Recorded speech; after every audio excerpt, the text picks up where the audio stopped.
Gumamit daw ang BIR ng tinatawag na net worth method sa investigasyon nito kay Congressman Mikey Arroyo dahil sa tax evasion.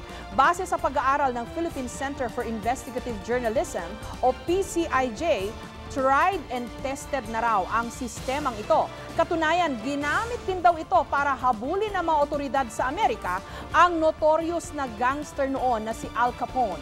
May report si Sandra Aguinaldo. Sabi ng BIR, tried and tested na nila ang tinatawag na net worth method na ginamit nila para imbestigahan si Congressman Mikey Arroyo. Pero hindi lang pala BIR ang bilib sa bisa ng net worth method para patunayang hindi nagbayad ng tamang buwis ang isang tao.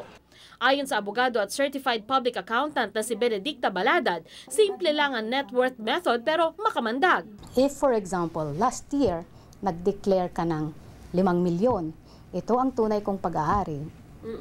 Then after a year, ang dineclare mo is 65 million, na yun ngayon ang pag-aari mo. In short, meron kang kinita sa taong yon ng 60 million.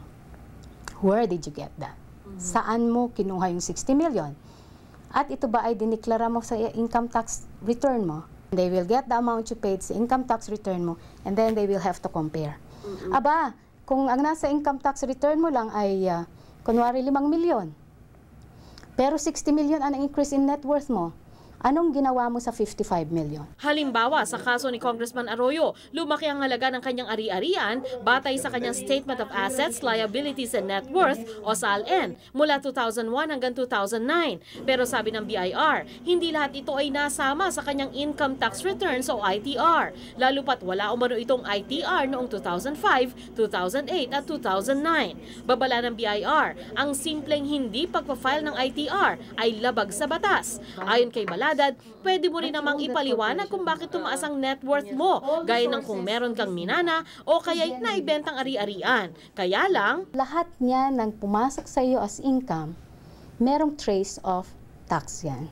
Because for all of this, supposedly there is a tax that has to be paid. Perhaps meron kang income na not subject to tax. And then you would have to prove that. For example, as I said, nanalo ka ng sweepstakes. Ayon sa Philippine Center for Investigative Journalism, ilang beses nang naipanalo sa korte ang mga tax case na ginamitan ng net worth method.